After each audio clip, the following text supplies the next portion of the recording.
मैं हूं अभिषेक मिश्रा और आज के इस वीडियो में हम लोग देखने वाले हैं प्रश्नावली 5.3 के सभी सवालों को एक एक करके देखते हैं। पहला सवाल हमें कर रहे हैं निम्नलिखित समानांतर श्रेणियों का योग ज्ञात करें। आपको पता है कि ये पूरा एक्सरसाइज एक ही फॉर्मूले से बनने वाला है। वो फॉर्मूला क्या है? Sn equals to n/2 into 2a plus n-1 into D. ये कहाँ से आया, कैसे आया, इसको हम लोगों ने बेसिक वाले वीडियो में देख लिया था। बेसिक वाले वीडियो में हमने सारे एग्जाम्पल्स को भी देख लिया था। इस वीडियो में हम प्रश्नावली के प्रश्नों को करेंगे। पहला प्रश्न कह रहा है कि 2, 7, 12 डॉट डॉट 10 पदों तक योग ज्ञात करना है। तो यहाँ n का मान हमें 10 दे दिया है। a का मान पहले 2 दिया हुआ है, a का मान 2 है और a का मान 2 के बाद a का मान 2 दिया हुआ है और d का मान हम निकालते हैं a2 माइनस a1। तो 7 में से 2 घटाएंगे तो हो जाएगा 5 और n का मान दे दिया है हमें 10 पदों तक योग ज्ञात करना है। तो अब अपना फॉर्मूला लगाते हैं। फॉर्मूला ऊपर लिखा हुआ है, मन करे तो आप नीचे भी, आपको तो निश्चित रूप से हर सवाल में फॉर्मूला लिखना पड़ेगा। चूंकि लिख के फॉर्मूला लिखते हैं Sn बराबर n/2 into 2a plus n-1 into D. मैं सीधे उस पर पुट कर देता हूँ। Sn का मान निकालना है, n का मान हमें 10 दिया हुआ है तो 10/2 और बट्टा में 2 गुना a का मान भी 2 है तो 2 गुना 2 कर दिए। अब प्लस n का मान 10 है, 10 में से 1 को घटाएंगे और d का मान हमने 5 निकाला हुआ है। सॉल्व कर लेते हैं इसको तो 10/2 5 हो जाएगा, 2 दूना 4 और प्लस 10 में से 1 जाएगा तो 9 और 9 गुना 5 तो 5 और 4 जोड़ 9 बचे 35 और 5 और ये गुना 35 और 4 39 हो जाएगा। 39 में 5 से गुना करेंगे, 5 9 45 का 5 बचा कितना 4, 45 का 5 और बचेगा 4 और 5 दिया 15 और 4 19, 195 हमारा आंसर आ गया। मतलब हमारा जो पहला प्रश्न था कि 2, 7, 12 इस 10 पदों तक योग ज्ञात करें, तो इसके 10 पदों का योग क्या होगा 195 होगा।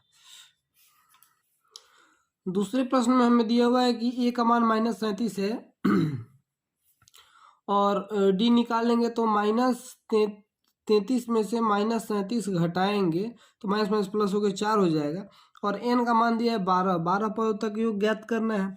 तो जो इन्फॉर्मेशन दिया हुआ है हमने यहाँ इसको नोट कर लिया है। a का मान -37 दिया हुआ है, d का मान -33 में से -37 घटाएंगे तो माइनस माइनस प्लस हो गया और ये 4 आ गया d का मान। n का मान 12 हो गया। Sn बराबर ये सूत्र होता है। अब इसका वैल्यू रखते हैं। n का मान हमें दिया हुआ है 12 तो मैं यहाँ 12 लिख लेता हूँ और बटा में 2 और गुना -37 है a का मान तो -37 लिखना पड़ेगा। मल्टीप्लाई करने में थोड़ा सा दिक्कत तो आएगा, बड़ा बड़ा आंकड़ा आ रहा है। और प्लस n 12 में से 1 घटा लेंगे और d का मान हमारा आया हुआ था 4, इसको घेर लेते हैं। अब आप देखिए 12 में से 2 से भाग देंगे 6 बच जाएगा और ये 2 में -37 से गुना करेंगे तो 37 दूना 74 होता है और माइनस का 74 हो जाएगा। प्लस और माइनस माइनस हो जाता है, अपोजिट साइन में माइनस का ही चिन्ह रह जाता है। प्लस 12 में से 1 घटाएंगे तो 11 होगा और उसमें 4 से गुना करेंगे तो 44 हो जाएगा। तो 11 चौका 44 और माइनस का 74 है और प्लस का 44 है। तो माइनस और प्लस जब होता है तो घटता है, अलग अलग जब जाती रहे तो घटाते हैं और घटाएंगे और चिन्ह किसका रहेगा, बड़े वाले का चिन्ह रहता है। तो 74 में 44 जाएगा तो 30 बचेगा और 74 का चिन्ह माइनस है तो माइनस का 30। अब प्लस में माइनस से मल्टीप्लाई करते हैं तो आंसर हमारा माइनस में ही आता है और 3 छक्का 18 मैंने 6 में तो 30 से गुना करेंगे तो माइनस का 180 हमारा आएगा। तो यह 12 पदों का योग कितना होगा, जो हमारा क्वेश्चन यहाँ पे दिया हुआ था कि 37, 33, ये वाला क्वेश्चन 2 नंबर 37, 33, 29 का 12 पदों तक योग ज्ञात करें तो हमारा आंसर आ गया माइनस का 180। अब तीसरे क्वेश्चन को देखते हैं। a का मान हमें दिया हुआ है 0.6 तो 0.6 लिखना पड़ेगा। a का मान हमें मिल गया डी का मान हमें निकालना पड़ता है A2 माइनस A1, तो 1.7 और माइनस 0.6, ये आ जाएगा 1.1। क्यों? क्योंकि दशमलव वाला घटाव आता है, आपको 7 में से 6 घटाएंगे तो 1 बचेगा, 1 में से 0 जाएगा, 0 बीच में दशमलव है, दशमलव दे दिए। और ऐसे ही हमको निकालना है कहाँ तक, डी का मान तो हमें मिल गया, ए का मान मिल गया, एन दिया हुआ है 100 पदों तक, एन बराबर 100। अब चलो 100 आ गया तो जोड़ घटाव गुना भाग करने में थोड़ी सी सुविधा हो जाती है दशमलव में, या ऐसे भी 100 से तो कुछ गुना करना भारी बात है नहीं। तो ये हमारा हो गया। तो अब निकालते हैं हम एस एन बराबर n/2, फॉर्मूला लिखते जाइएगा हर सवाल में, n/2 into 2a plus n-1 और गुना में d। अब n/2, n का मान यहाँ पे 100 आ गया और बटे में 2 और 2 गुना ए का मान 0.6 है तो 0.6 लिखेंगे प्लस एन का मान कितना है 100 में से 1 घटा लेंगे तो 99 हो जाएगा और डी से गुना करना है, डी कितना आया है 1.1। थोड़ा सा मुश्किल तो गुना लग रहा है, चलो देखते हैं। तो 100 में से 2 से भाग देंगे तो 50 आ जाएगा और 2 में जब 0.6 से गुना करेंगे तो ये 6 दूना 12 और 1 अंक पहले दशमलव तो 1.2 आ जाएगा। गुना करके आप देख लीजिएगा, दशमलव वाला गुना तो आपको आता ही होगा।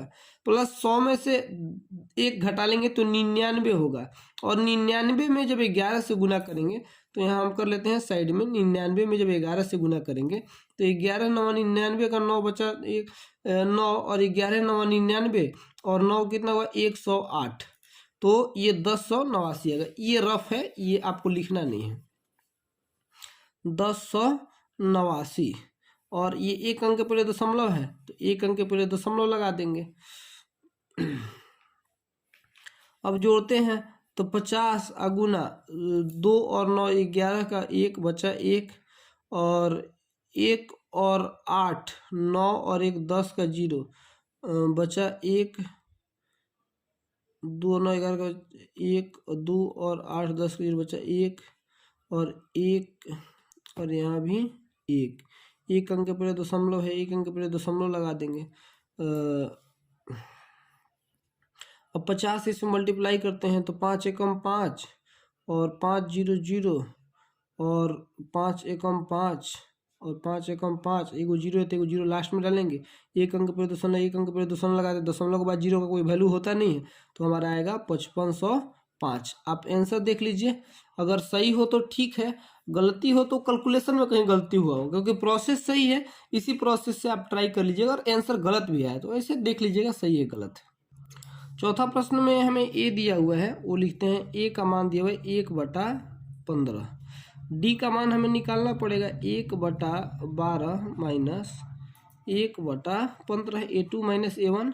15 और 12 का एलसीएम निकालेंगे तो 60 होगा, 12 चौका 48, 12 60, हाँ 60 होगा और 12 पचे 60 तो 5 और माइनस 15 चौका 60 तो 4, तो 1/60 आ गया हमारा डी का मान है। n 11 दिया हुआ है, n बराबर 11। अब हम वहीं अपना एस.एन वाला सूत्र लगाते हैं, तो मैं आप सूत्र लिखिए, मैं सीधे लिखता हूँ n/2, n का मान 11 हो गया और बटा 2 तो 2 में 2 ही लिखते हैं इंटू 2a तो 2 गुना 1/15 2a प्लस n-1, n कितना आया था हमारा 11 है, 11 में से 1 घटाएंगे इंटू डी का मान आया था 1/60, ऐसे आ गया था। इसको अब सॉल्व करना होगा, डरिए नहीं। 11/2 है, इसको अभी कटाते नहीं, कटाने के बाद और दिक्कत होने लगता है, अभी रहने दीजिए। तो ये 2/15, 2/15, 2 में 1 से गुना करेंगे, ये सबके बटा में 1 छुपा रहता है ना, तो और प्लस है तो प्लस देंगे और 10 11 में से 1 जगह 10 हो जाएगा और 10 से जब गुना करेंगे तो ये 10/60 हो जाएगा, 10/60। अब कटा लेते हैं, कटाने के बाद थोड़ा सा हल्का हो जाएगा इसका शरीर, तो 10 एकम 10 और 10 छक 60। मैं इसके सामने यहाँ गुना कर लेता हूँ, यहाँ 11/2 है, आप नीचे एडजस्ट कर लीजिएगा, मेरा नीचे जगह बचा नहीं हुआ है इसीलिए मैं यहीं पे कर ले रहा हूँ, और मल्टीप्लाई है तो इसको ऐसे ही छोड़ देते हैं। अब क्या होगा, यहाँ पे 2/15, 2/15 और प्लस 1/6। अब क्या करेंगे, यहाँ पे इन दोनों का बटा का जोड़ कर लेते हैं। बटा का जोड़ कैसे होगा, तो यहाँ 11/2 और 15 और 6 का लघुत्तम जो होगा वह कितना होगा, 15 छक 90, 15 दूना 30, 30 होगा। 30 तो 15 दूना 30 तो 2 दूना 4, 6 पचे 30 तो +5, ये 9/30 आ गया। तो 9/30 को कटाएंगे जब हम, तो यहाँ 11/2 मैं लिख देता हूँ, थोड़ा सा जगह की किल्लत हो गया, अगले क्वेश्चन से पेज को बदल देंगे। 11/2 और गुना करेंगे 9/30, तो 3 तिया 9 और 3 दहा के 30, तो 3/10 मैं सीधे लिख देता हूँ। अब क्या हो गया इसका आंसर, अब तो कटने वाला है नहीं कहीं से, तो ये हो जाएगा। ये आपको समझ में आया, 5 4 9/30, तो हमने 3 तिया 9 और 3 दहा 30 कर दिया है। अब कुछ कटने वाला नहीं है, नहीं कटेगा तो फिर इसको मल्टीप्लाई करके लिख देते, उतना ही आंसर आ जाएगा हमारा। तो 11 तिया 33 और 10 दूना 20, ये हमारा आंसर आ गया। आप देख लीजिएगा, अगर आंसर सही हो तो लिख लीजिएगा, गलत हो तो प्रोसेस सही है, कहीं कैलकुलेशन में गलती होगा अपना ठीक कर लीजिए।